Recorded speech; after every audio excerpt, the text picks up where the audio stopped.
খবর 24 সাথে আপনাকে স্বাগত। নতুন নতুন খবর জানার জন্য আমাদের চ্যানেলে চোখ রাখুন।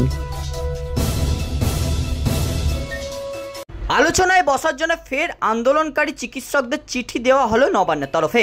বৃহস্পতিবার বিকাল 5টায় সময় দেওয়া হয়েছে। জানানো হয়েছে আলোচনায় উপস্থিত থাকবেন মুখ্যমন্ত্রী মমতা বন্দ্যোপাধ্যায়। তবে আন্দোলনকারীদের বাকি যেসব শর্ত ছিল তা কার্যত মানা হয়নি। ইতিমধ্যেই দুরাত স্বাস্থ্য ভবনের সামনে ধর্নায় বসে কাটিয়ে ফেলেছেন আন্দোলনকারী চিকিৎসকরা। তাদের 5 দফা দাবি মানতে হবে, এই দাবিতেই চলছে বিক্ষোভ।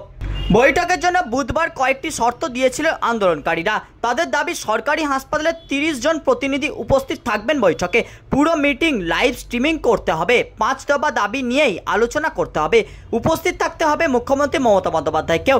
ওই শর্ত দেওয়ার পর স্বাস্থ্য প্রতিমন্ত্রী চন্দ্রিমা ভট্টাচার্য সাংবাদিক বৈঠকে স্পষ্ট জানান, শর্ত দিয়ে কখনো খোলা মনে আলোচনা সম্ভব নয়। অর্থাৎ শর্ত যে মানা হচ্ছে না তা এরকমই স্পষ্ট করে দিয়েছিল নবান্ন।